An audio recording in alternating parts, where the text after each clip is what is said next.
Olá, pessoal. Muito bom dia a todos que estão nos assistindo. Sejam bem-vindos ao primeiro workshop do curso técnico de edificações do IFBA Campus Ilhéus. Na atividade de hoje, nós vamos fazer uma atividade interdisciplinar, né, cujo título é Habitação e sua importância para a construção da subjetividade humana. Então, inicialmente, eu gostaria já de pronto de agradecer, né, os nossos convidados, que não são da área técnica de edificações, que é a professora Graziela Nink Dias Menezes, o professor Wildo de Oliveira, que vão estar contribuindo com o debate, com essa discussão que é tão importante para a gente conseguir, né, colocar essa discussão da subjetividade humana e essa relação com a habitação. A apresentação desse evento vai ser realizada pela professora Sandra. A professora Sandra é do Instituto Federal da Bahia, Campus Ilhéus, né, professora efetiva desde o início do curso. Ela é engenheira civil, tem mestrado em desenvolvimento e meio ambiente. Atualmente, ela cursa o seu doutorado em biosistemas, lá na UFSB. Então, ela vai fazer a apresentação desse evento, né, dessa nossa atividade, e depois a gente vai vir com os nossos debatedores convidados, né, a professora Graziela, que ela é formada em filosofia, especialista em gestão e educação, também em filosofia, possui mestrado e doutorado em educação e contemporaneidade, então é uma pessoa que conhece bastante, ela atua na pesquisa, é líder do grupo de práticas educativas, docências e interculturalidade, então vai enriquecer bastante a nossa discussão, além da experiência que a gente já tem com a professora Graziella em outros eventos, em comissões, em reuniões com pais de aluno, tem uma integração muito grande.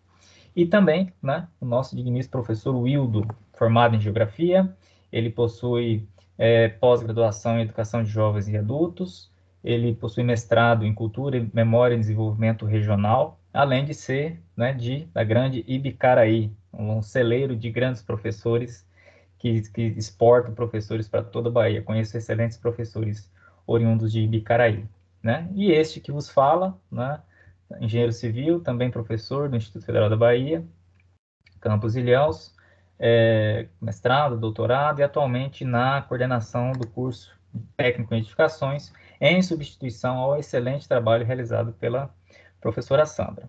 Então, a dinâmica do nosso evento vai ter a apresentação inicial da professora Sandra, entre os nossos debatedores, ampliando a discussão, e no final vai ter um fechamento, né, dessa primeira atividade do primeiro workshop de edificações do IFA Campus Ilhéus.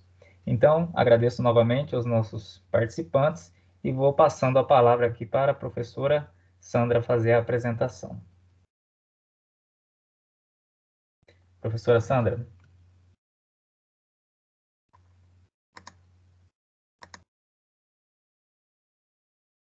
Oi, bom dia. Deixa eu só verificar aqui se está conseguindo realmente fazer a projeção.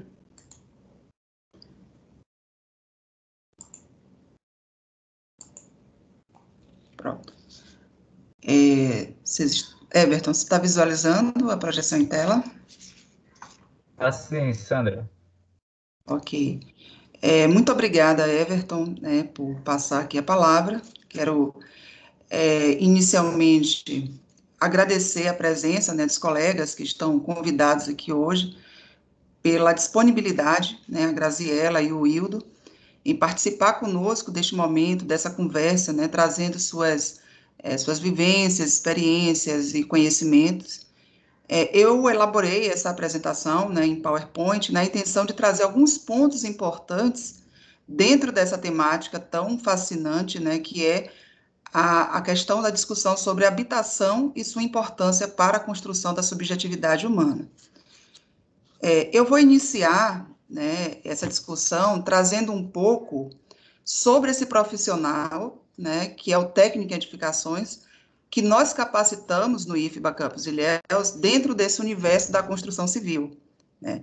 Então, o técnico em edificações, ele é um profissional que conhece todo o processo de uma obra, né, pois sua atuação, ela abarca todas as fases, né, de construção, indo desde o projeto ao acabamento, passando pela gestão de pessoas e de materiais, né, E em 2018, esta profissão ela se desvinculou do CREA, do Sistema Confea-CREA, e pois foi publicada uma lei, que é a Lei 13.639, que criou o CFT, que é o Conselho Federal dos Técnicos Industriais. Então, o técnico em edificações agora tem um conselho específico, né, para a classe dos técnicos. E essa legislação, ela define as prerrogativas e atribuições desse profissional. Então,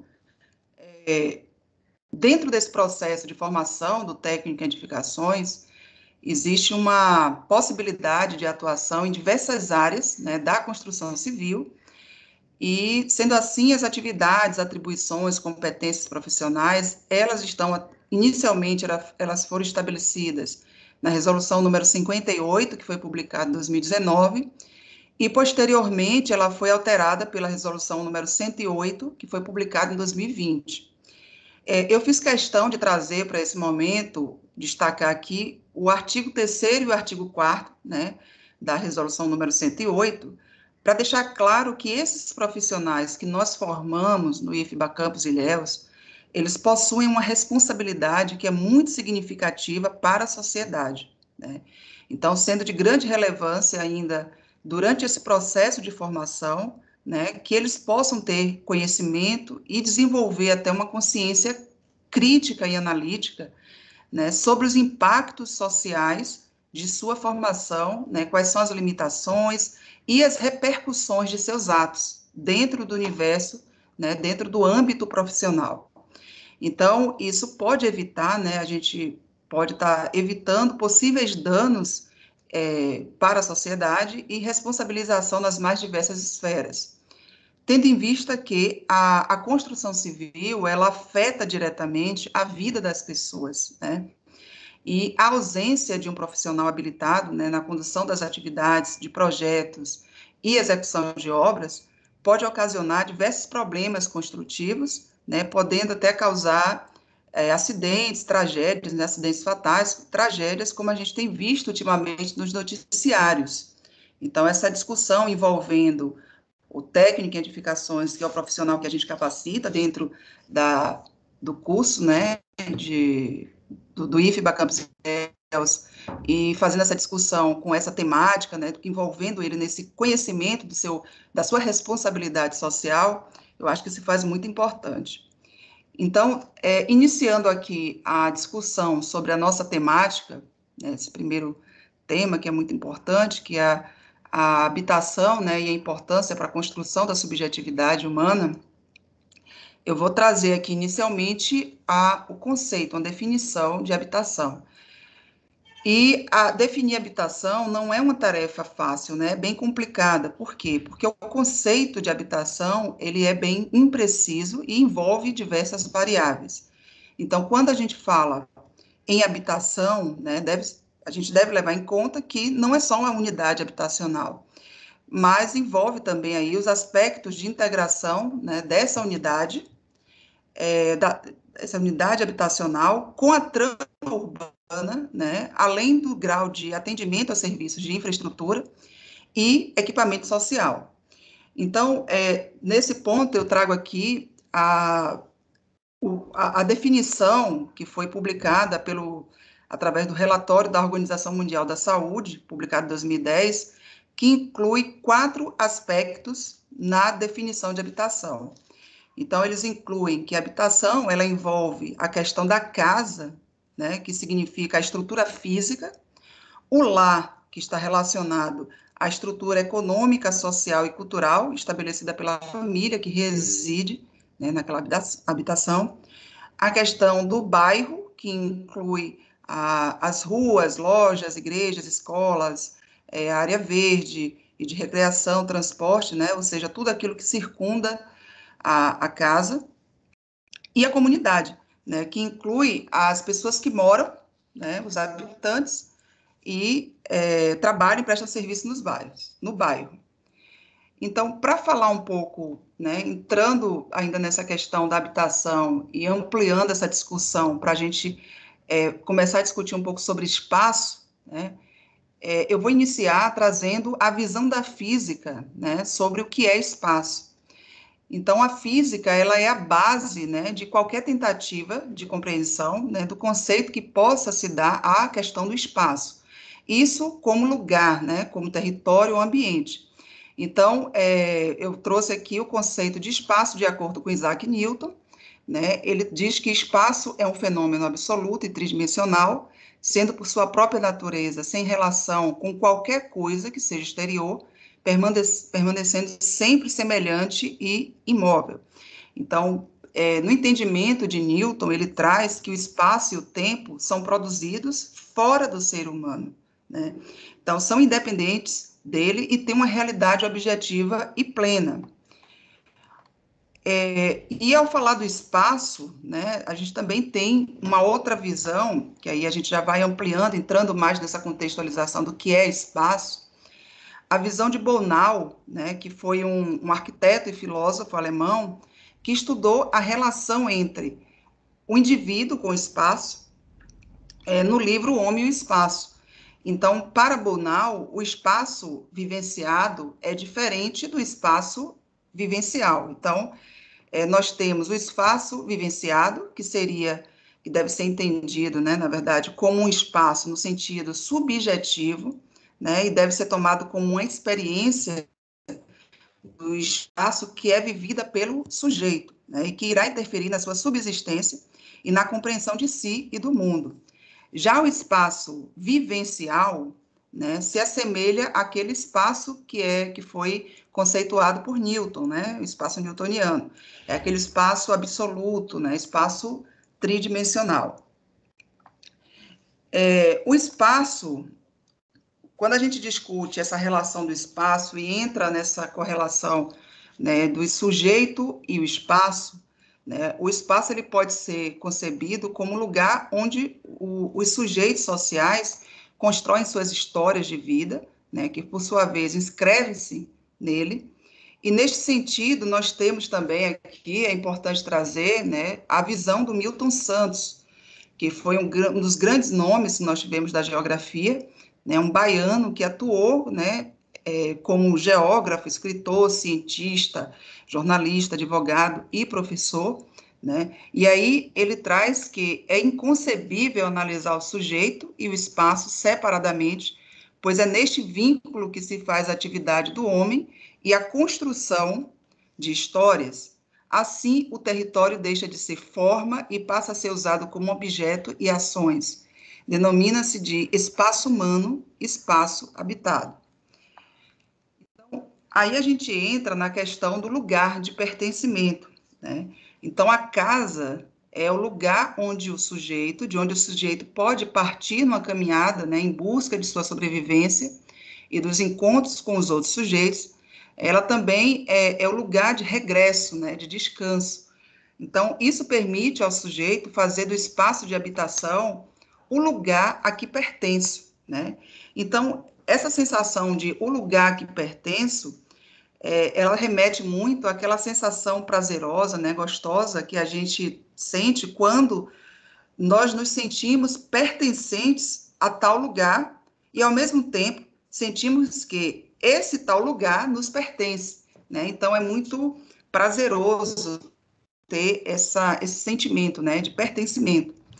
Então, a questão de habitar a casa e habitar a cidade, eu volto aqui também com o Bonal, em que ele traz, né, ele é bem efetivo, né, quando ele diz que habitar significa habitar a casa e a cidade. Não tem como desmembrar, né, essa questão. Então, a casa, ela é o espaço de referência que propicia o sujeito a sair pelos territórios da cidade, não como um consumidor, mas como alguém em conexão com o que o rodeia, apropriando de componentes que o ajudarão a sobreviver ou que irão ajudá-lo a construir a sua subjetividade.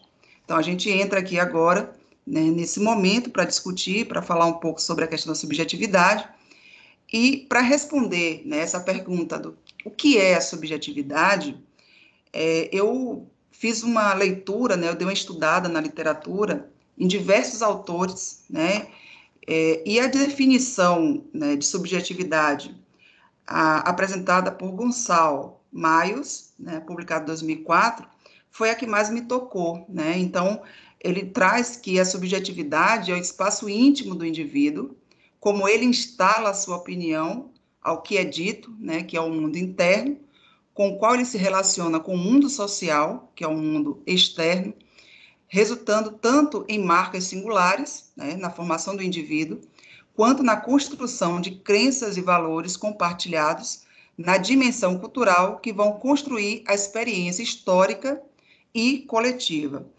Então, trazendo, né, essa definição apresentada por Miles, a gente pode nos levar a uma conclusão de que a subjetividade ela está muito relacionada, né, à questão do sujeito, né, à questão do humano e das possibilidades do homem ir além, né, de ser apenas um corpo puramente biológico ou físico. E aí inclui também a questão da sociabilidade e a historicidade, né, que são tão importantes também nessa contextualização humana. Aí é que vem agora qual é a relação entre a subjetividade humana e a qualidade habitacional, né?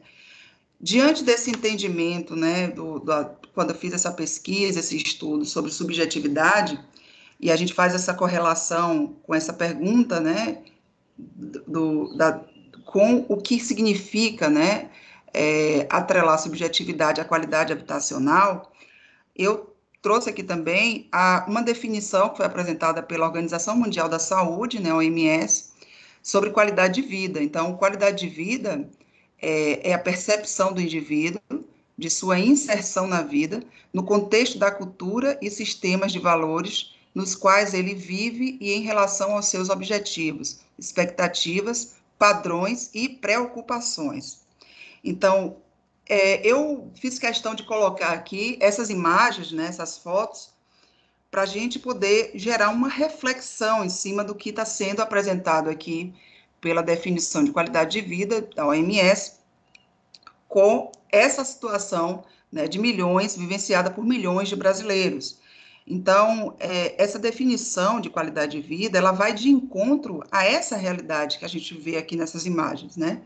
Pois não, esses indivíduos que moram, né, que possuem essas moradias, que precisam vivenciar, né, viver nesses lugares, eles não possuem condições de moradias, que é um termo que é utilizado, moradias adequadas, né, ou moradia dignas, né? E aí a questão da moradia adequada ou moradia digna, ela não se resume apenas a uma disponibilidade de teto, né? Então essas imagens elas mostram para a gente que não é só ter um teto, né?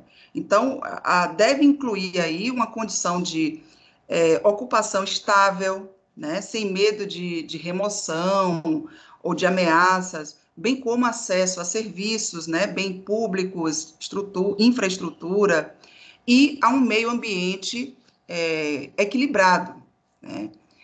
Então, aí eu parto um pouco, né, para poder concluir esse primeiro momento dessa apresentação aqui com esses pontos. Eu lanço aqui uma reflexão sobre o nosso papel social, né, como formadores de profissionais dentro de uma instituição pública, né? E aí eu trago aqui como exemplo um projeto que foi vencedor do concurso Nacional Habitação para Todos, que foi realizado em 2010, né? Esse concurso foi promovido pela Companhia de Desenvolvimento Habitacional e Urbano do Estado de São Paulo. Professora Sandra, desculpa interromper, mas o slide que está aparecendo para nós ainda é o que é subjetividade, não mostrou as imagens das edificações e também não está mostrando do concurso, só para te avisar. Deixa eu tentar aqui novamente. E agora? Professor? Para mim aparece. Tá parado ainda. Para mim aparece as construções aí. As habitações, vocês estão conseguindo visualizar? Perfeitamente. Eu consigo visualizar tudo. Qual a relação entre a subjetividade humana e a qualidade habitacional? Não, então pode. Só para mim não está aparecendo. Depois na edição eu vejo como é que a gente faz, Sandra. Pode dar continuidade, então. Ok. Foi só para mim esse problema. Tá ok, Everton, obrigada. Então, a gente discutiu, né, essa questão da subjetividade humana, a qualidade habitacional, né, sobre a perspectiva dessas imagens que são apresentadas aqui, e aí eu trago essa questão desse projeto porque o objetivo desse concurso, né, essa imagem aqui que vocês estão vendo, é justamente o projeto que foi vencedor, né, desse concurso. E o objetivo desse concurso foi selecionar as melhores propostas de habitação de interesse social, né? Então, quando a gente fala de habitação de interesse social, a gente está, eles, né, definiram também a contextualização, que era justamente a habitação voltada para indivíduos com renda, que vai de 0, né, a 3 salários mínimos, até 3 salários mínimos, e os autores, né, que são os arquitetos, eu coloco aqui o nome dos autores, eles apresentaram uma proposta habitacional lógica, racional, com pegadas, né, ambientais, então eles trabalharam com a questão da reutilização de água, por exemplo, né, capaz de demonstrar que a qualidade de uma habitação, ela não deve corresponder apenas ao padrão econômico de uma determinada classe social, né? E assim a gente pode garantir que esses indivíduos, né, a ideia que a gente possa desenvolver cada vez mais propostas, projetos, né, interações junto à comunidade, também garantir que esses indivíduos, né, que moram em habitações que não são adequadas, né, que estão dentro, à margem de uma determinada parcela da sociedade, eles possam vivenciar, né, construir, através de uma ótica positiva, a subjetividade, a sua própria subjetividade na sua forma de habitar. Então, essa questão de construção da subjetividade dentro do processo de habitação, me parece que ela fica um pouco limitada dentro dessa perspectiva de estratificação social, né? Então, uma determinada população, ela não tem acesso a construir uma ótica positiva, né, sobre essa questão da construção da subjetividade, porque não existem condições apropriadas para que eles possam desenvolver uma realidade positiva, né, nesse processo do habitat. Então, essa aqui foi a apresentação que eu trouxe hoje, para a gente poder gerar essa discussão posterior. Pronto, deixa eu parar aqui. Pronto, professor Everton. Vou sair aqui. Parabéns, professora Sandra, pela explanação. Isso mostra um pouquinho da quantidade de variáveis, né, que a gente, diante de uma prancheta, diante de um computador, ao fazer um projeto, né, a gente tem que pensar além da questão do desenho, das normas técnicas, da questão estrutural, elétrica, do sanitário. Existe uma subjetividade por trás, existe uma comunidade envolvida. A gente está pensando em um lar de uma família, da convivência, da interação social, acesso às políticas públicas. Então, parabéns pela explanação de ter conseguido concatenar todas essas variáveis, né? Para contribuir com a nossa discussão, eu chamo aqui a nossa colega professora Graziela para fazer a sua colaboração aqui para a nossa temática. Professora Graziela. Ok. Olá. Bom dia. Me ouve, Everton? Todos me ouvem? Bom dia. Sim, Grazi. Sim. Então, pronto. Eu vou fazer já trouxe assim, algumas anotações, né? Mas antes de qualquer questão, eu quero primeiro agradecer o espaço, o convite. Acho que o pessoal, os colegas do curso de edificações, né, dá um salto muito importante, um qualitativo, por conta da possibilidade de pensar, né, a sua produção, aquilo que está no seio do seu trabalho, né, tanto do ponto de vista da educação como professores do curso, mas também com o objeto com o qual vocês educam ou para qual vocês educam, que é a produção de moradias, de casas, de projetos arquitetônicos, de construção civil. Então, eu faço, assim, minha homenagem, né, a vocês por compreender que já estamos num mundo em que não dá mais para falar sozinho, né? A importância do diálogo, de ouvir todos os campos, é fundamental para a gente compreender essa realidade que é tão complexa. Então, eu faço parabéns à proposta e também especial a fala de Sandra, concordo com Everton, que traz essa provocação importante para a gente, né? Para falar de que viver no lugar não é só entrar debaixo de uma estrutura, né, de cimento, de concreto, que tem uma determinada disposição do espaço. Viver no lugar é habitar nele, é estar nele, é se integrar a ele. E eu acho que Sandra traz alguns autores, né, e ela traz algumas categorias nessa discussão, como pertencimento, o próprio habitar, né? Quer dizer, ela traz a importância da moradia, do lugar onde se mora, onde se habita, como lugar de referência para essas pessoas. Então, eu vi que na fala de Sandra, ela faz essa provocação de dizer, olha, nós estamos formando pessoas com condição, né, o atestado de que elas podem construir uma edificação até 80 metros quadrados, se eu estou correta, se eu não tiver, me corrijam. Mas, assim, para além dele saber fazer, ele precisa compreender o que ele está fazendo. E eu acho que essa ação, resumidamente, é essa discussão. Porque eu concordo com essa reflexão de que o espaço é produtor de subjetividades, né? E aí eu vou tocar no ponto final da fala de Sandra para voltar para a minha discussão. Porque nessa perspectiva, nós somos sujeitos constituídos por essa subjetividade.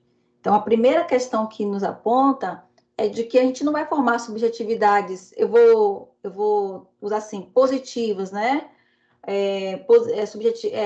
Uma construção subjetiva que nos promova felicidade, que nos promova uma compreensão da relação com o outro, apenas. Se a gente tiver experiência, se a gente estiver num processo em que a nossa relação com o mundo se dá por uma subordinação, se dá por uma anulação, se dá por uma negação da minha condição como ser humano, como ser existente e como cidadão participante dessa sociedade, eu também vou constituir um modo de pensar a mim e pensar o outro, né? Então, essa é algo que é importante a gente pensar, de que não existe, quer dizer, qualquer ação nossa, ela tem um efeito na relação com o mundo. Como profissionais do campo das edificações, as decisões que eu tomo, elas têm impacto, né? Ou para algo bom, para algo mal. A Sandra provocou no começo, a gente tem visto tragédias pela TV, né? De prédios que caem. Então, assim, que matam várias pessoas. Mas, além disso, a gente, às vezes, além dessa situação que talvez seja de erros técnicos, existe uma outra dimensão, que é quando a gente faz a opção, né, por adesão a projetos que também negam as pessoas a condição de um lugar para viver que vai levá-lo a uma produção de uma subjetividade que gere, né, valores, que gere sentidos, que possam contribuir com a sociedade. Então, as últimas fotos que você passou, que são, né, de casas em palafitas, que são de habitações sem saneamento básico, quer dizer, qual é a condição, qual é o entendimento que essas pessoas podem ter a partir desse lugar que elas vivem, de quem são elas, né? Quem são elas nesse mundo? E o que pode se esperar delas nesse mundo? Então, isso é construtor também de subjetividades.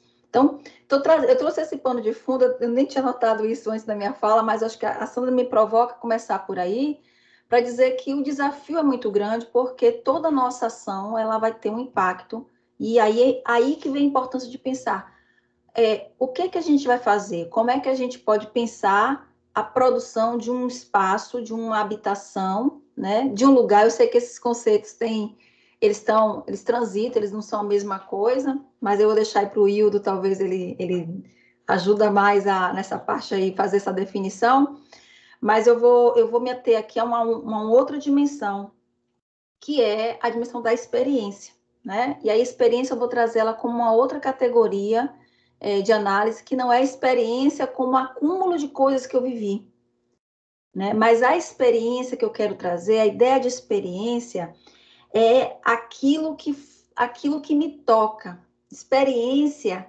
é aquilo que fica em mim daquilo que eu vivi. Nesse momento agora, estamos todos vivendo produzindo essa live, né? Produzindo esse trabalho. Estou eu, a Sandra, o Everton e o Hildo aqui. E em algum momento nós estaremos com cada um que vai estar assistindo. O que vai ser constituído, né, desse momento, ele é diferente para cada um. Os sentidos, o impacto, aquilo que eu posso levar desse momento, como eu estou me relacionando em relação a estar aqui e estar com outras demandas de minha vida, se eu tenho uma pessoa adoecida em casa, se eu estou preocupada com algo que é mais fútil. Então, a forma como eu me insiro nesse momento e as relações que eu tenho, né, constituídas com cada coisa que eu vivo, ela não é igual para todos. Então, o modo como eu passo por esse momento aqui é que é o formador da minha experiência. O Jorge La Roça, que é um autor que eu gosto muito, que ele é um professor de filosofia da Universidade de Barcelona, mas tem uma larga experiência, inclusive na América Latina, em universidades da América Latina, ele fala que a experiência é o que nos passa, é o que nos toca, é o que nos acontece. Então, o acontecimento em mim, ele é diferente em cada um. Então, se eu for contar essa história daqui a 2 semanas, daqui a uma semana, eu vou destacar algumas questões que talvez não tenham sido problemas para mim, né? São coisas mais importantes e que foi o que eu carreguei desse momento. Isso é experiência. Então, a experiência ela tem uma exigência. Ela para se constituir, ela precisa de tempo. Ela precisa de amadurecimento no sentido de reflexividade. Ela precisa ser produzida na medida em que o sujeito ele para pensar, como diz o La Roça, pensar devagar, escutar, ver de novo. E isso é algo que a nossa sociedade que tem ainda, né, vive hoje os ecos de uma modernidade ocidental que nos marcou muito no processo de colonização. A gente ainda ouve, né? A gente tem ecos de uma sociedade que esqueceu da experiência, né? Essa experiência, esse modo de pensar a vida, de entender que as pessoas produzem sentidos e significados sobre o mundo, sobre a vida, sobre si mesmo, isso foi apagado e negado no que a gente chama de modernidade. E a nossa sociedade contemporânea vive essa crise porque a gente hoje reflete as sequelas desse processo. É nesse sentido, então, o que seria esse apagamento, né? A gente pode olhar que a gente vive uma sociedade que ela é encharcada de informação, ela é encharcada de opiniões. Em tempos de fake news, em tempo de WhatsApp, de redes sociais, a gente sente isso muito, muito de perto. Diariamente somos encharcados de um excesso de informações, um excesso de produção de novos conhecimentos, de novas possibilidades, de novas tecnologias, de novas ferramentas, mas a gente, né, esse processo, ele nem sempre faz sentido ou nos provoca, ou adere às demandas concretas da vida, né? Qual o sentido disso? Tem um texto maravilhoso do Frei Beto que ele faz uma reflexão. Ele fala que o Kepler, né, que foi um dos cientistas que olhou primeiro para a experiência, olhou primeiro para as estrelas, perdão, e ele fala assim, como é que Kepler se sentiria se ele hoje sentasse aqui, olhasse para as estrelas e não pudesse ver por conta da fumaça que impede da gente ver. Ele construiu um objeto científico, né, uma ferramenta, a gente ampliou essa ferramenta, sofisticou, mas às vezes a gente não pode ver a estrela porque a fumaça impede que a gente a veja. Então, a sociedade matou essa experiência, matou essa possibilidade experiencial, portanto, né, e de entender que os sujeitos constroem esse mundo a partir dessa experiência por conta, né, de uma ideia de um sujeito fabricado, de um sujeito manipulado, porque ele tem que estar sempre atento ao que vem novo. A outra questão é a ideia do tempo, né? Eu gosto muito de pensar assim, para a gente entender, às vezes a gente está mais tempo na escola, mas a gente tem menos tempo para pensar. Essa é uma questão. Vou só pedir um minuto aqui.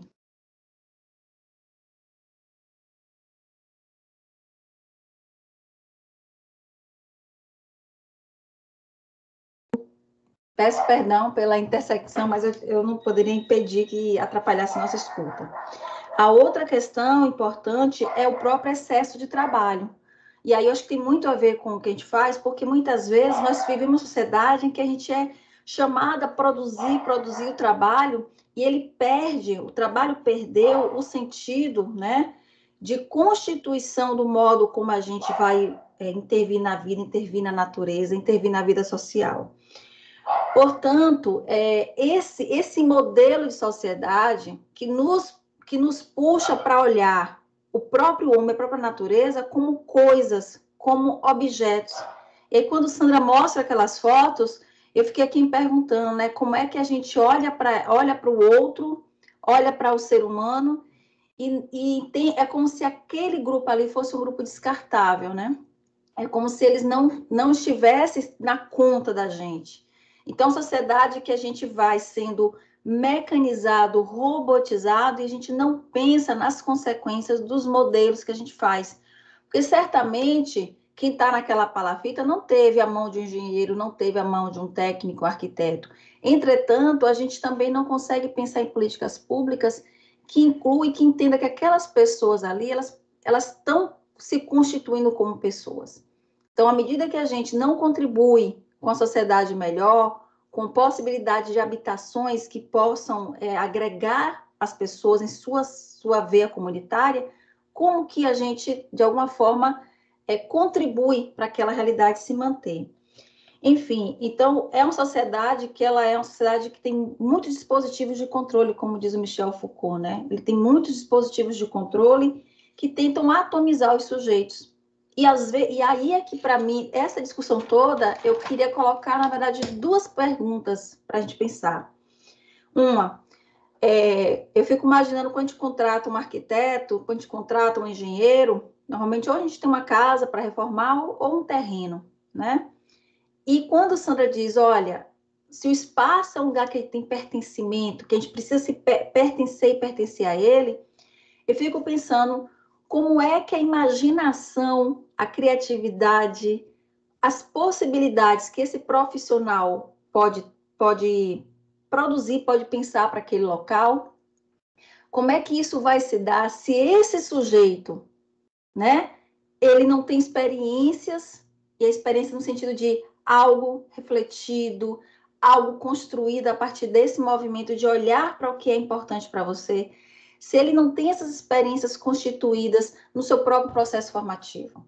E aí eu faço a provocação a nós, professores, né? Eu, o Hildo, sou professora do curso técnico de edificações, como professora de filosofia, a Sandra, a Everton, como profissionais da área técnica. Quais experiências, né, nós temos conseguido produzir? Que tipo de subjetividades nós estamos conseguindo produzir? Estamos conseguindo formar no que diz respeito a levar experiências, levar espaços vivenciais que gerem experiências para que esses técnicos em edificações possam também ter um olhar que seja mais sensível, mais afetado sobre essa realidade. Porque se a gente tem uma prática educacional que atomiza o sujeito, que atomiza, que objetifica, que normaliza dentro de um padrão a vida desses jovens, desses adultos que, né, perpassam por nossas mãos, como é que a gente pode pensar no desenvolvimento de um olhar para essa subjetividade, para essas problemáticas, se eles, no seu processo, não são provocados, não são considerados também nesse aspecto, né? Então, essa é uma provocação que eu coloco aqui, pensando que esse modelo dessa modernidade, desse lugar, não lugar da experiência, ele reflete na escola. Quando a gente está muito preocupado na quantidade de informação, no tempo acelerado das coisas para realizar, na ideia de que o trabalho dê conta de todo o aparato técnico. Mas, por exemplo, qual é a experiência de desenvolvimento de um olhar político, de um olhar sensível, de olhar para o belo, né? Desenvolvimento dessa sensibilidade estética, de uma sensibilidade política, de uma sensibilidade social. Então, isso a gente precisa pensar, porque não é só, olha, isso existe, mas ninguém vai produzir ou vai pensar um espaço se ele não é convocado na sua formação a isso. E só para concluir, Everton, já vou encerrar, um dos aspectos que eu acho que é preciso a gente produzir nesse processo formativo são as experiências comunitárias. Porque se existe algo que os modelos habitacionais, né, e sobretudo nas grandes cidades que a gente vê, são os sujeitos engaiolados em suas casas, né, ou até na ideia de que vivem em condomínios ou vivem em determinados bairros, mas que, na verdade, ela é uma associação de indivíduos. É uma associação, mas uma vida comunitária, né, que é uma vida em que você partilha e sente pertencente a valores, a um conjunto de elementos que me faz poder produzir para mim e para o outro, me faz agir pensando em mim e no outro, ou no nós, né, numa perspectiva mais ampliada, já não existe o eu, o outro, mas existe o nós. Isso também perpassa pelas experiências que a gente constrói. Então, eu trago essas reflexões aqui, né, sobre a importância da gente construir espaços de experiências, espaços de reflexão na formação desses futuros técnicos em edificações, para que esse processo de uma subjetividade, ele não seja algo olhado por fora, como um objeto ao qual eu vou trabalhar sobre. Mas eu sou um sujeito de subjetividade. E sendo um sujeito de subjetividade, né, como que isso me constitui e como que isso pode contribuir no tipo de profissional, né, no olhar que eu vou ter como profissional em edificações. Enfim, é isso. E estou aqui aberta. Vamos esperar a outra rodada para a gente conversar um pouco mais. Muito, muito obrigado, professora Graziela. A sua contribuição é excelente para o curso técnico de edificações. Faz a gente realmente começar a pensar de forma diferente. Por exemplo, quando você traz a questão dos sujeitos, né? Principalmente mostrado ali nas imagens da professora Sandra, que o sujeito que está naquela condição precária, de alta vulnerabilidade, né? Que você traz, que é o sujeito que está subordinado, é o sujeito que está anulado, né? E aí você mostra a questão da experiência, que a experiência, como você colocou, é o que fica em mim, ou seja, é o que a gente exige, é a partir da nossa experiência. Então, se a pessoa nasce e é criada sem acesso à água tratada, sem acesso a saneamento básico, sem acesso à energia elétrica, a rua da frente de casa tem o pavimento degradado, não passa transporte público, né? Não tem acesso à educação, não tem acesso à saúde, né? Não tem acesso à internet, tudo isso, como é que esse sujeito, nessa condição, vai passar a exigir, né? Pensando em país, pensando em sociedade, vai exigir grandes alterações diante da realidade que ele está colocado, né? E aí vem a fumaça de Kepler que você colocou, né? Que aí não consegue enxergar, né, na distância esperada para os padrões que a gente vive no século XXI. Então, é fundamental essa reflexão para os técnicos de edificações, para os engenheiros que estão nos assistindo, né? Para ter isso sempre em mente, Graziela. Agora passo a palavra para o nosso ilustre professor Wildo de Oliveira.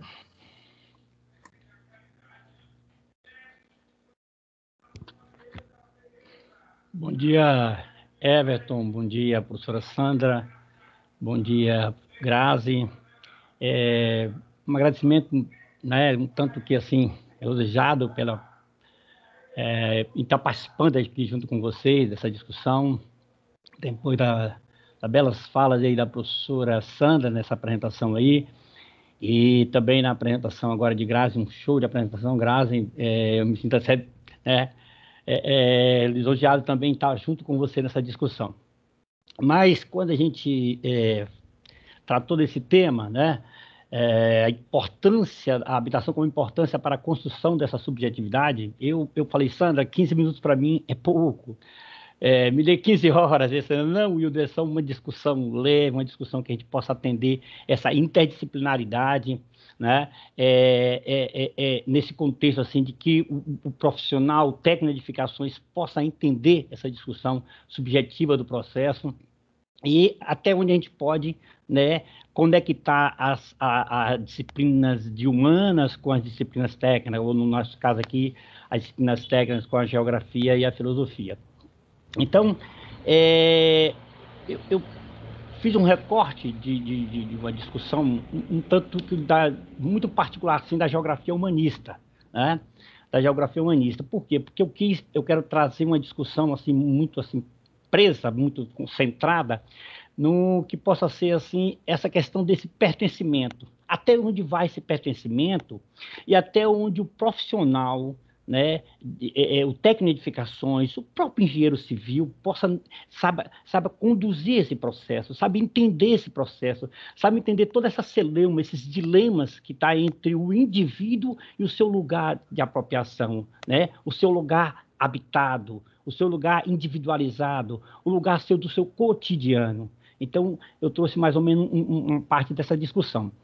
E assim, e foi muito assim, enriquecedor na época em que fiz graduação, quando eu me deparei com uma discussão muito grande, né? Eu tive excelentes professores no curso de graduação e eu fiquei meio perdido. Por quê? Porque a geografia, você sabe que ela tem duas linhas de habilidades de pesquisas, que é a parte física e a parte humana, a parte humanística, né?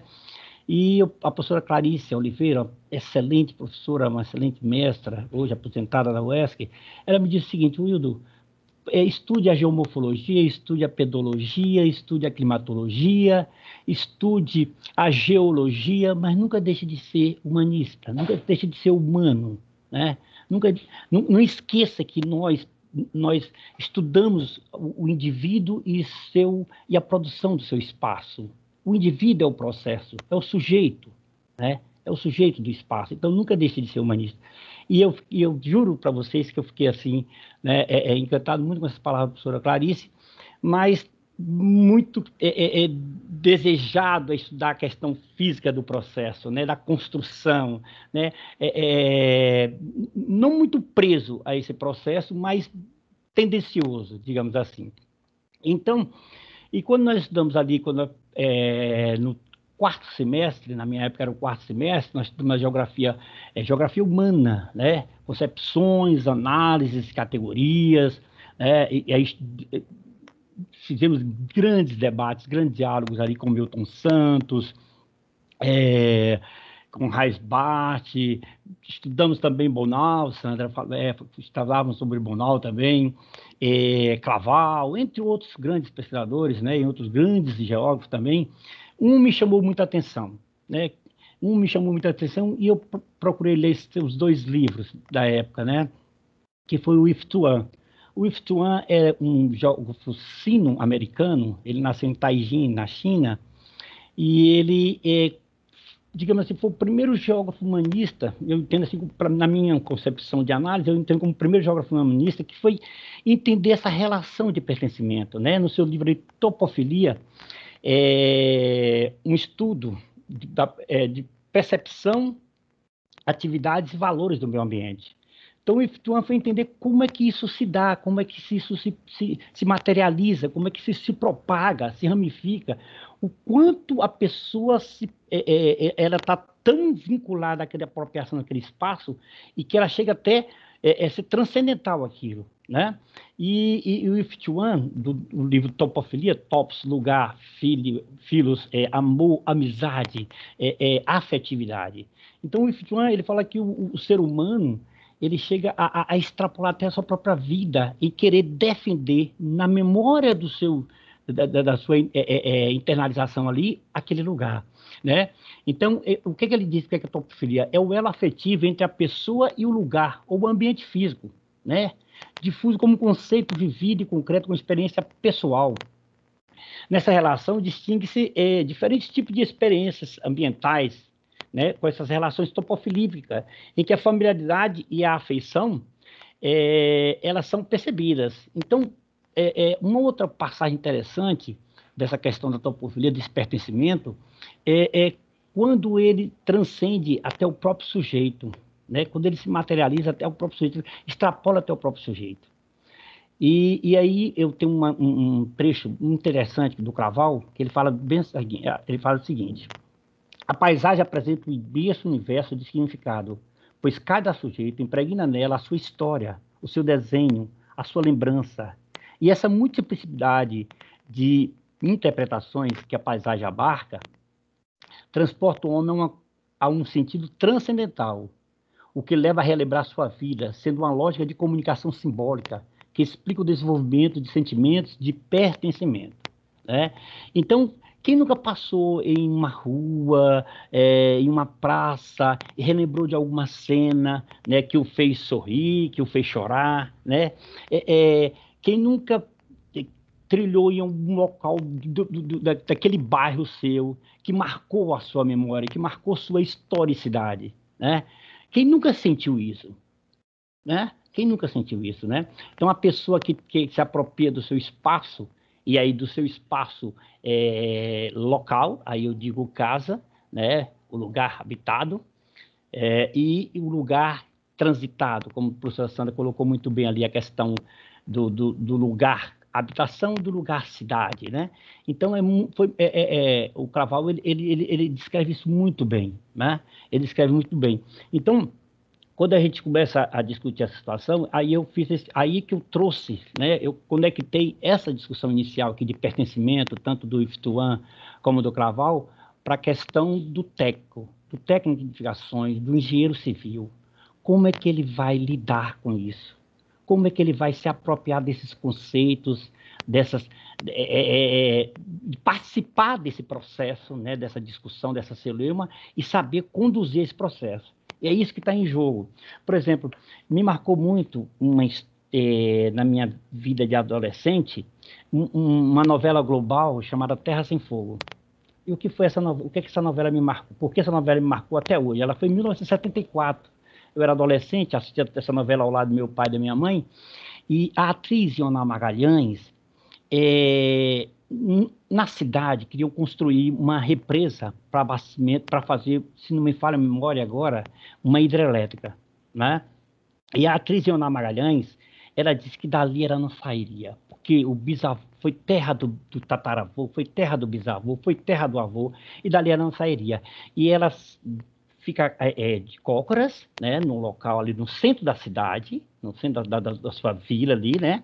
E começa a fazer o represamento, e aí a família tenta tirar força e não consegue, e alguns parentes não permite que ela saia também, fica aquela discussão toda ali, e ela senta na praça ali, e a empresa vai, né, o lago vai transbordando para fazer todo o preenchimento da área de apropriação do lago da hidrelétrica, e aquela água chega até o seu queixo, aí vem a ficção, né, a água até o seu queixo e cobre todo o seu corpo, e ela morre ali, né, asfixiada ali pela água, claro, né? Então, olha como a ideia da novela foi uma ideia ficcionista, a gente sabe disso, mas olha como o ser humano, o indivíduo, ele se atrela tanto, né? Ele passa a ter uma afinidade tão grande com o local que ele, né, dá a sua própria vida para aquele local, né? E aí o Craval também faz outra discussão também que eu acho interessante, quando ele fala eu gosto de dormir em minha cama, eu gosto de dormir em meu quarto, mas não é porque é sua cama, Não é porque só é sua cama que está ali, não, deitadinha com seu colchão, sua fronha, seu lençol, não. É porque as paredes que rodeiam a sua cama, é o lado da posição que está a sua televisão, é o lado da posição que estão seus criados mudos, né? É todo aquele pertencimento ali, não é? Você está num local que é todo seu, que você se sente apropriado dele, o próprio dele, você se sente o dono daquele local. E isso é muito forte, isso é muito ligado. Então, a discussão que a gente traz é como o técnico de edificações, como o engenheiro civil, vai começar a perceber, a entender esses processos e a conduzir esses processos. Né? Muitas vezes é fácil, poxa, tá maluco, você está morando numa área íngreme, ali no pé de um morro, qualquer hora isso pode desmoronar. Então, o engenheiro, o técnico, ele tem que saber conduzir esse processo, ele tem que ter uma visão mais holística, mais ampla dessa discussão. Né? Então, a discussão que a gente traz é para que esse profissional que nós estamos lidando lá no Instituto Federal, aí no Instituto Federal, né, a gente discutindo por um lado técnico, a gente discutindo por um lado geográfico, a gente discutindo por um lado filosófico, como a professora Graziela colocou também aí, saiba lidar com essas digamos assim, com essas confusões, né? Não, eu sei lidar com isso. Como é que eu vou lidar com isso? Como é que eu vou entender esse processo? Como é que eu vou me articular aqui junto com outros profissionais para explicar esse pertencimento e saber conduzir esse pertencimento, né? E saber conduzir esse pertencimento e provar para aquela pessoa por A mais B ou através de toda uma técnica, de todo um processo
Professora Sandra?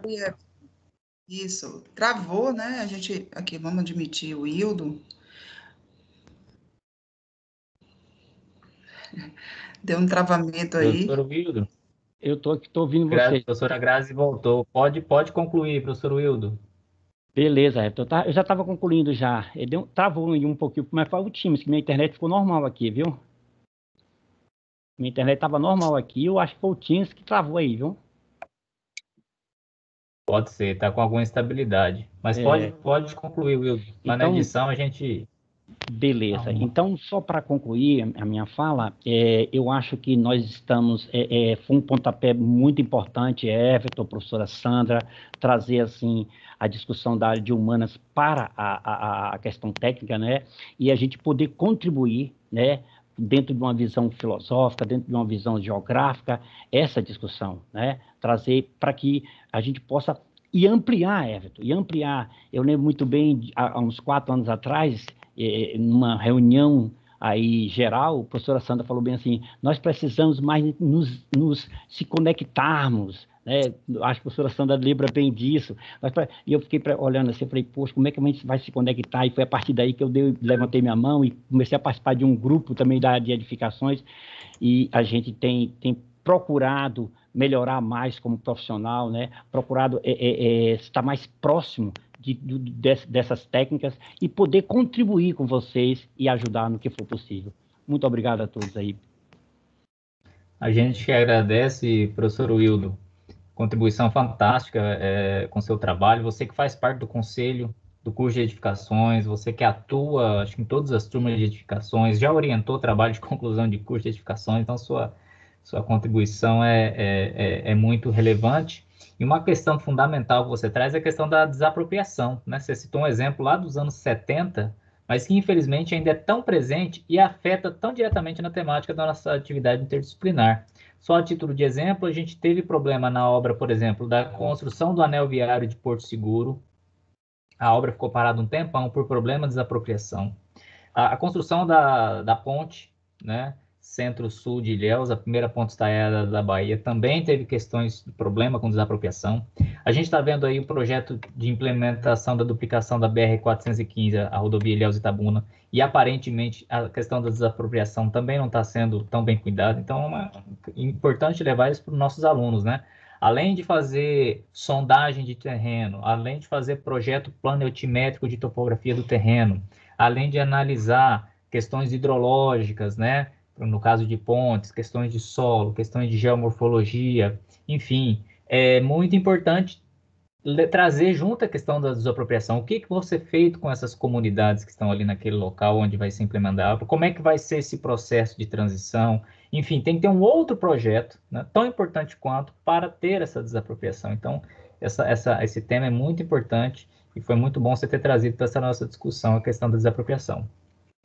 Gente, já estamos com 1h50 de gravação. Acho que vou passar a palavra aqui para cada um poder fazer um fechamento rápido, né? Para a gente não estender muito e fazer a finalização. Então, abro a palavra aí para as considerações finais, vamos dizer assim. Eu vou tentar resumir aqui, porque, na verdade, eu fiz algumas pontuações aqui muito interessantes. Eu acho que como eu digo, né, a gente precisa ampliar essa discussão para um momento posterior, porque são temas, assim, que levam a gente a reflexões. Eu estava com as falas aqui de Grazi e de Wilder, eu fiquei fazendo várias conexões e coisas até que eu não tinha pensado antes, eu nunca tinha pensado em algumas questões, e a gente fica trazendo aqui algumas reflexões. É por isso que é tão bom fazer esse momento, né, de trazer outras áreas, né, o ponto de vista de cada um, a gente discutir sobre uma coisa que a gente, por exemplo, a gente forma técnicos em edificações, mas será que a gente realmente tenta sair um pouco da nossa zona de conforto, de visualizar através de uma outra perspectiva? Aí a gente começa a repensar as nossas próprias ações, e aí eu fiquei aqui pensando um pouco na fala da Grazi. A Grazi trouxe a questão sobre as experiências, né, que se relacionam com a questão dos sentidos, e aí eu fiquei pensando que ela falou da questão do tempo, da maturidade, e será que construir edificações, né, o que significa realmente construir edificações? Essa construção, ela vai muito além de realizar um sonho ou minimizar um déficit habitacional, ela vai muito além disso, né, porque o morar bem gera uma qualidade de vida, e essa qualidade de vida ela vai envolver o quê? Questões de ordem espiritual, física, mental, psicológica, emocional, além de criar a questão das relações sociais, né, as relações com a família, com os amigos. Aí vai ter um impacto muito direto na questão da saúde, na educação que o professor Everton colocou, e em outras circunstâncias da vida, né? E aí a gente tem as cidades, eu estava lendo outro dia uma questão sobre as cidades, e que fala muito das cidades carentes de habitações saudáveis, né? Nós estamos com cidades cada vez mais carentes de habitações saudáveis. E elas geram um impacto muito grande, né, naquelas doenças que se alimentam da desigualdade e vulnerabilidade social, como, por exemplo, a tuberculose, né? Então, tem uma relação muito grande entre essa questão do habitat, subjetividade, saúde. Olha quantas questões a gente poderia englobar para fazer uma discussão maior e até repensar no profissional que a gente está formando, que a gente está qualificando, né? Porque o professor Everton, aí já pegando, né, saindo dessa visão, a Grazi fez essa colocação, e aí o professor Everton fez uma fala em que ele coloca o exemplo da vivência, né, da experiência. Eu fiquei aqui pensando, uma criança que nasceu em um local sem nenhuma infraestrutura, né, sem saneamento, sem as condições dignas de habitabilidade, e uma outra criança que nasceu com toda essa estrutura, toda amparada, com todas as questões. Aí a gente fica analisando o crescimento, né, e lá na vida, na fase adulta. E aí a gente vai discutir uma questão que sai um pouco do nosso tema, não vou entrar, mas só para gerar uma reflexão para um futuro debate, que aí entra na questão, depois a gente vai falar, pegar essas duas pessoas e falar de meritocracia. Será que é possível, né? É justo? Tem equidade a gente fazer isso, né? Porque são tantas questões que envolvem o habitat, né? A questão vai estar impactando na vontade da criança estudar, de se desenvolver, de aprender, né? De como ela vai estar, a realidade que ela está enxergando, e uma outra realidade de uma outra pessoa que foi construída. Todos nós temos realidades diferentes. Mas eu fico pensando assim, no final de tudo isso, o que é que vai gerar, quais são as produções desses indivíduos. E aí entro aqui na fala, brilhantemente, o professor Wildo falou aqui sobre a questão da geografia humanista, e trouxe a questão da fala de sua ex-professora, né? Nunca deixe de ser humano. E aí o Wildo traz de uma forma com muita propriedade a questão da topofilia, né? E aí eu fiquei aqui pensando sobre uma questão, professor Wildo, a responsabilidade social e a educação para a cidadania. Você trouxe aqui essas questões, né? Será que as construções, aí eu fiquei refletindo aqui, né? Será que as construções que nós fazemos atualmente no Brasil, que são voltadas para as habitações populares, elas realmente levam em consideração, né, as questões pessoais, individuais, né, das pessoas que serão usuárias dessas habitações? Né? É uma coisa para a gente já gerar também uma outra reflexão, né? Porque, assim, esses indivíduos, eles participam desse projeto, eles participam das escolhas dos materiais, eles participam da divisão dos espaços internos, né? Será que, quando a gente... O programa, né? Programas habitacionais diversos, eu ia falar o nome de um programa aqui, mas não acho justo, acho que a gente pode falar de uma forma geral, programas habitacionais governamentais, será que eles, realmente, as pessoas que serão usuárias dessas habitações, elas são vistas como cidadãos? Ou são vistas como não cidadãos, né? Que é aquele indivíduo que é marginalizado, que é excluído, né? Que não participa das tomadas de decisões, né? Ficando numa posição, a gente poderia dizer, uma posição de inferioridade, né? No grupo social. Por quê? Quando eu vou construir uma casa para mim, eu quero escolher o material, eu quero dividir o espaço, eu quero participar do projeto. E essa minha fala aqui, ela casa muito com o que o Wildo traz, da questão do pertencimento. Por que às vezes, o governo disponibiliza casas e as pessoas voltam, saem, não vão para aquela estrutura, elas começam, né, são relocadas daquela habitação irregular, e depois elas saem daquelas habitações, né, que foram disponibilizadas para elas pelo governo, e retornam para a condição lá do barraco.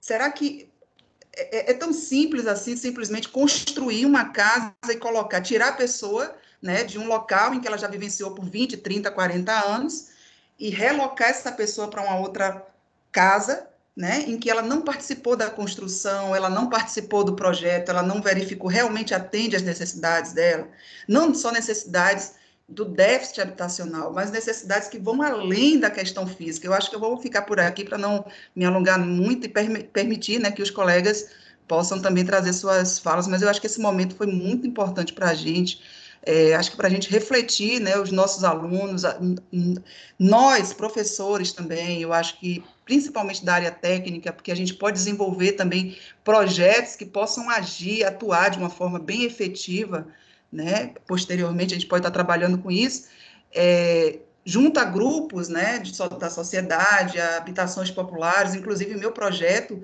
de doutorado, ele é justamente isso aí, eu pretendo construir, né, desenvolver um material para vedação, né, para o sistema construtivo de vedação, para habitações populares, Mas aí, essa discussão aqui já me fez pensar em algumas questões que eu vou ter que reformular no meu projeto, né? Então, acho que muito obrigada pelo momento, por essa discussão, e acho que eu fico por aqui, a gente pode ampliar mais à frente essas discussões.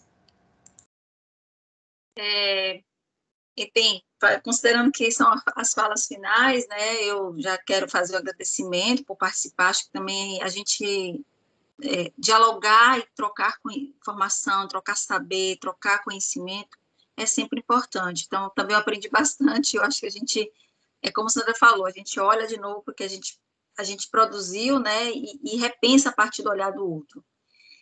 Eu queria, acho que a gente teve vários pontos que mereceriam até né, depois cada um desses mereceria um aprofundamento, mas eu queria chamar a atenção de duas questões, né, só para finalizar, que a Sandra traz uma coisa importante, que é sobre o movimento de resistência que muitas vezes algumas comunidades, algumas pessoas têm em estar em determinados projetos de habitação, né, popular.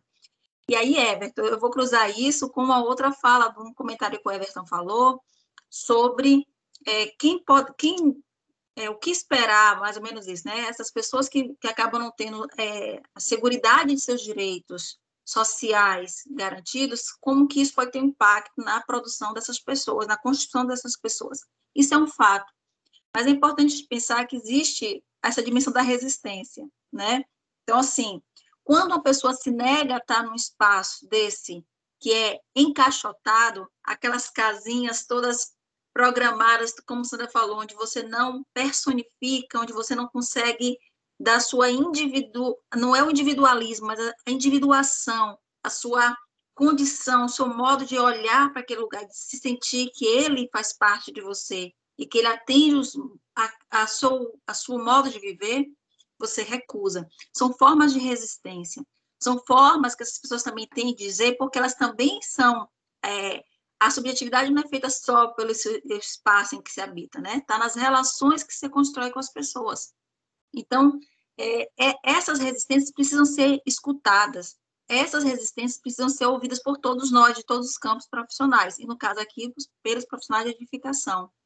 Eles precisam escutar essa resistência, ou seja, o que essas pessoas querem, né? E como que elas são protagonistas da sua própria vida. Elas não são meramente não sujeitos, né? Não humanos, sobre os quais alguém um dia resolve fazer alguma doação, né? Como se aquele direito não fosse algo que é constitutivo dele como cidadão ou cidadã. Ele é visto como uma mera doação ou um favor. Então, é nessa perspectiva que eu acho que é importante de pensar que nós vivemos numa sociedade em que essas trocas, esses processos estão em disputa.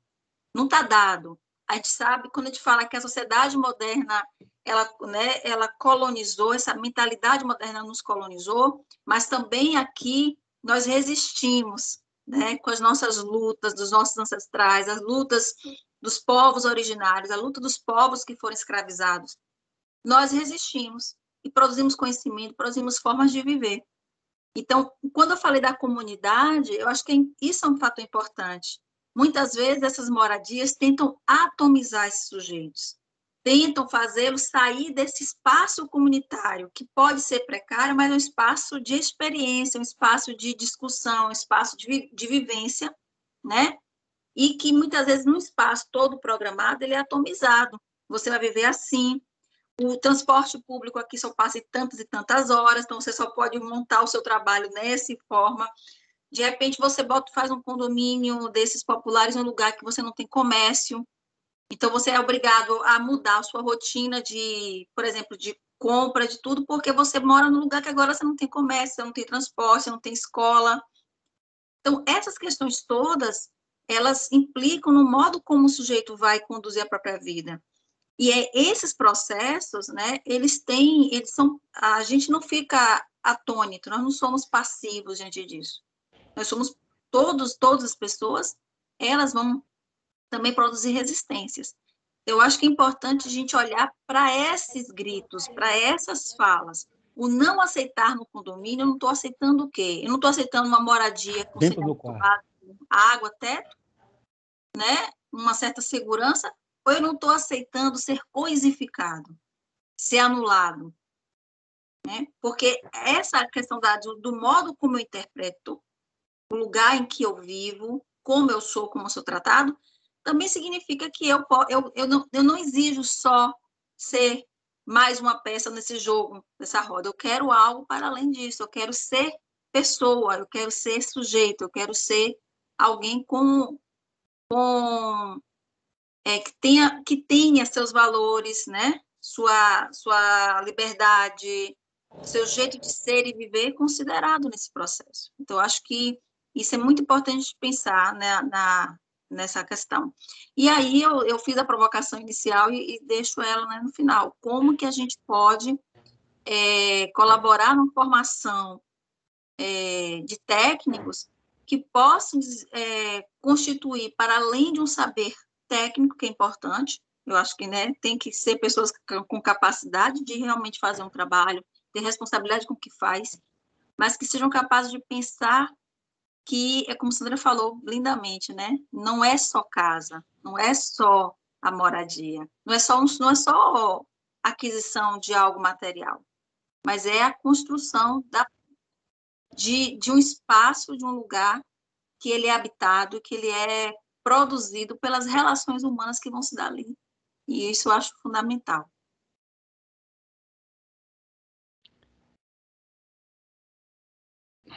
Eu também quero agradecer desde já, novamente, né, a professor Everton, a professora Sandra, minha coligada aí, amiga aí da área de humanas, colega de Grazi, né, de tantos debates que nós já tivemos, tantas discussões. E aí, Sandra, eu estava analisando aqui comigo, e eu falo que pode se transformar em um novo workshop, um novo seminário, um congresso, e eu pensei em trazer essa discussão aqui para o debate, da questão do sentido de pertencimento e a transformação habitacional, né, que você colocou aí inicialmente, como projetar para aquela sociedade vai viver, respectivamente, um local determinado, implantado, em uma hierarquia de cima para baixo, né? E como ele vai quebrar, né, as ligações desse pertencimento, entendeu? Então, vamos desconstruir esse pertencimento. Não seria interessante construir ou traçar projetos públicos ou políticas públicas em cima desse pertencimento? É por isso que a gente daria um novo workshop, né? O sentido de pertencimento e essa transformação habitacional por conta de as pessoas que têm sua casa ali naquele conjunto habitacional, e elas vão ampliando, quando são casas térreas, né? E elas vão ampliando e modificando de acordo com o seu pertencimento. Olha que coisa interessante. Vira até tese de doutorado, né, Sandra? Vira até tese de doutorado, se quiser.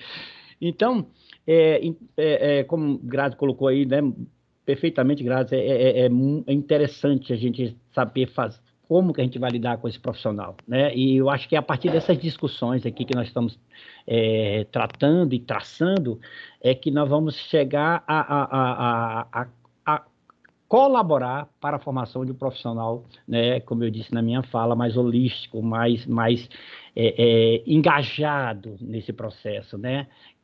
Obviamente, um profissional técnico de responsabilidade, né? Afinal, estamos lidando com vidas, né?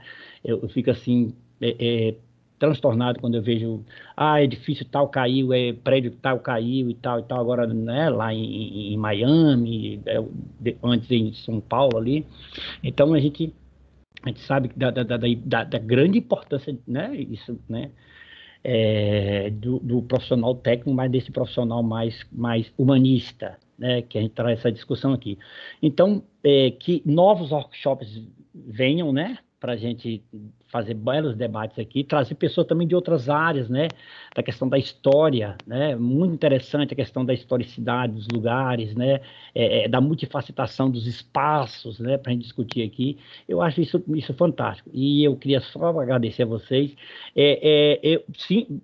Quero deixar bem claro aqui que eu fiquei muito preocupado, e falei, para onde eu vou traçar a minha discussão, né? Onde eu vou traçar a minha discussão? O geógrafo, ele bebe em várias fontes, né? Ele bebe em várias fontes, são várias categorias de análise, mas qual é a categoria de análise que eu vou fazer o trajeto para que essa categoria de análise, né, desague lá na subjetividade. Essa foi meu grande dilema, mas espero ter contribuído, espero ter ajudado, né, estou sempre à disposição aqui. Vocês sabem que minha luta ali no estado é muito grande, né? Eu tenho participado tão pouco aí da área de humanas aí. Ó, reunião hoje, Wildo. Ô, Grazi, eu tô aqui com aula das 7 da manhã às 9 da noite. E é uma loucura para mim, quarta, quinta e sexta é uma loucura para mim aqui no estado, né? E agora com essas aulas remotas eu tô super, não tô sobrecarregado, não, tô super carregado. Mas com fé em Deus, essa pandemia vai parar, vai acabar aí, né? Nós vamos voltar presencial e eu vou pedir, com fé em Deus, minha aposentadoria e esse estado vai ter que me liberar, né? Dessa aposentadoria. Aí eu vou para a IDE com vocês, ficar junto com vocês aí de segunda a sexta, fazer belos projetos, grandes TCC, né, Sandra? O pessoal de edificações precisa muito de mim, eu sou apaixonado por essa área física, Sandra sabe disso, dos estudos, das habitações, da questão do espaço, da habitação, da apropriação do espaço, de como esse espaço pode ser apropriado. E na minha, eu entrei no doutorado, estou doutorando, né? Ainda estou inicial, inicial também, foi suspenso agora por conta da pandemia, mas eu estava discutindo com a professora Rosângela Leal, ela falou, olha, Wildo, você está sendo muito humanista, não seja muito humanista não, porque ela é daquela área de bacias de drenagem, né, estudo de bacias hidrográficas, né, de rios. Aí eu falei, não, Sandra, Sandra, não, professora Rosângela, fique tranquila que eu vou saber trafegar nos dois lados aí, não vou me perder nenhum nem outro não. Mas é fantástico quando a gente entra nessa discussão aí, que a gente traz esse olhar mais humano, mais afetuoso, né? Para com quem a gente está projetando, para quem a gente está projetando, com quem a gente vai estar lidando. Mas, sinceramente, de coração, um beijo no coração de todos vocês aí, muito agradecido mesmo, viu? Valeu. Ok, obrigada mais uma vez, né?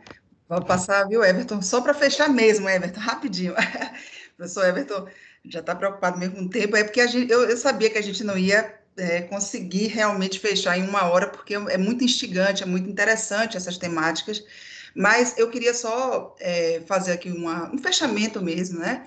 Porque quando eu elaborei aquela apresentação PowerPoint, por exemplo, e eu coloquei aquele slide sobre o lugar de pertencimento, olha como são as coisas, como esse momento ele é tão importante.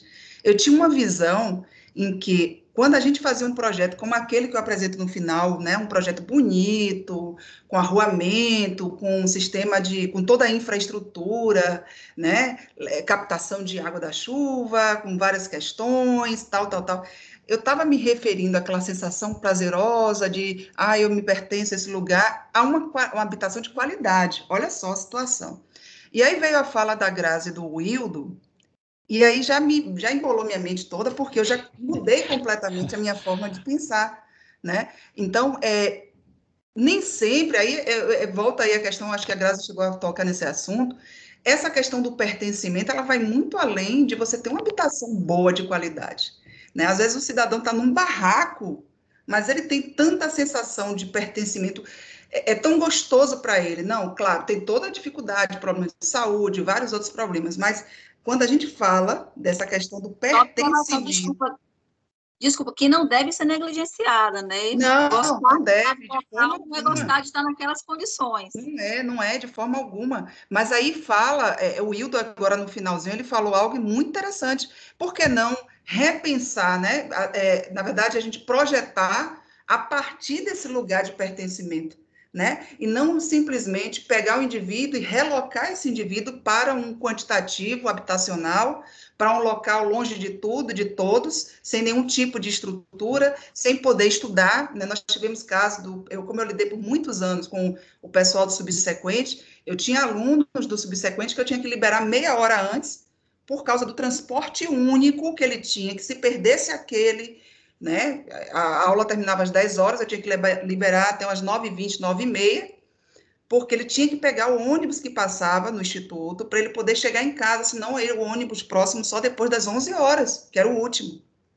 Então, assim, porque ele morava num condomínio com essa estrutura, né, a questão habitacional popular, e tinha um horário definido, pré-definido de transporte, enfim, são várias questões aí para a gente discutir, mas eu penso assim, a minha visão, ela mudou por uma coisa, um momento tão pequeno, né, esse encontro que a gente está fazendo aqui foi muito pequeno, perto da grandiosidade desse tema, mas já é importante, porque eu já vou repensar o meu projeto, repensar as formas de estar em sala de aula de forma técnica, né? Essa visão, ela já começa a ampliar. E eu acredito que para vocês também, né?